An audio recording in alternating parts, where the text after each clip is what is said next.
संघर्ष तुम्हाला घडवतो. रामेश्वरमला पेपर वाटायचं काम करणारे एपीजे अब्दुल कलाम या देशाचे राष्ट्रपती झाले. तुम्ही कसे आहात, गरीब की श्रीमंत, याच्यावर तुमचं यश ठरत नाही, हे पहिलं लक्षात असू द्या. सगळ्यात महत्वाची गोष्ट आहे ती. फिलिपाईन्स देशामध्ये रिहा बुलोज नावाची एक 11 वर्षाची मुलगी एके दिवशी शाळेतून घरी आली.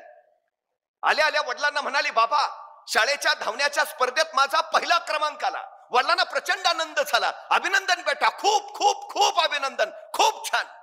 तशी वडिलांच्या कुशीतनं बाजूला होत ती चिमुरडी रिहा म्हणाली, पण बाबा, आता माझा शाळेत पहिला नंबर आलाय ना, माझी राष्ट्रीय स्पर्धेसाठी निवड झालीय, पुढच्या महिन्यात स्पर्धा आहे बाबा. वडिलांना आणखी आनंद झाला. खूप छान, कॉंग्रॅच्युलेशन बेटा, अभिनंदन, राष्ट्रीय स्पर्धेत धावणार मुलगी माझी.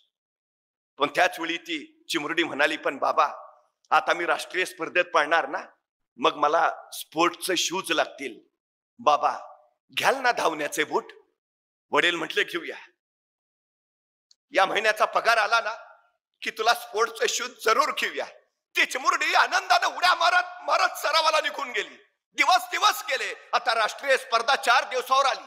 त्या दिवशी ही रिहा वडिलांकडे गेली. बाबा, स्पर्धा 4 दिवसावर आली आहे, तुम्ही स्पोर्ट्सचे शूज घेतो म्हणालात, घ्या ना बाबा. 2 दिवस तरी मला शूज घालून सराव करायला नको का? घ्या ना बाबा, कधी घेणार? पोरीचे बोल ऐकले आणि वडिलांच्या डोळ्यातनं खळ खळ खळ अश्रू खळायला लागले. आलेला हुंदका दाबत म्हणाले, बेटा, घ्यायचे होते ग शूज तुला, पण या महिन्याचा पगारच नाही हातात आला. पैसे नाहीयेत बेटा माझ्याकडे, मला माफ कर. मी नाही घेऊ शकत बूट तुला. आपल्या वडिलांच्या डोळ्यातले अश्रू त्या चिमुरडीनं बघितले आणि स्वतःच्या अश्रू लपवत सरदिशी तिथून निघून गेली. मला शूज नाहीत, मी आता पळणारच नाही.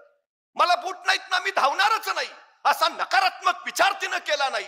मी पळेन, मी धावेन आणि मी जिंकेनही, या ध्येयानं ती स्पर्धेत उतरली.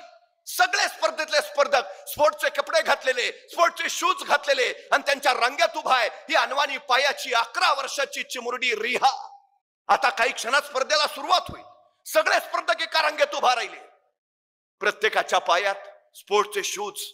या रिहाचं लक्ष सगळ्यांच्या पायाकडे गेलं आणि नंतर स्वतःच्या पायाकडे. स्वतःचे अनवाणी पाय पाहून तिला काय वाटलं कुणास ठाऊक, ती सरकन बाजूला झाली आणि जखमेवर बांधायच्या पट्ट्या तिनं स्वतःच्या पायावर बुटासारख्या बांधल्या आणि त्याच्यावर लिहिलं NIKE, नाईके.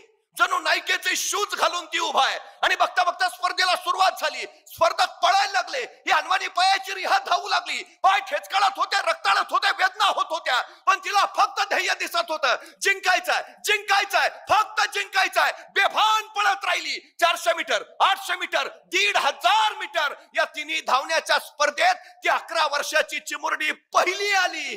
तिनं 3 सुवर्ण पदक कमावली. ती चिमुरडी रिहा सांगते, परफॉर्मन्स बुटात नसतो, परफॉर्मन्स डोक्यात असतो.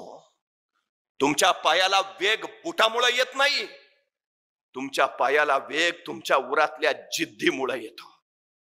मला जिंकायचं आहे ही विलक्षण जिद्द तुम्हाला जिंकूनच देते.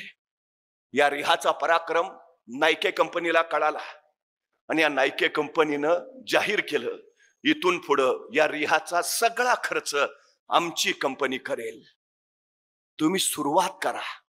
सगळी सृष्टी तुमच्या पाठीशी उभा असते, सगळी सृष्टी.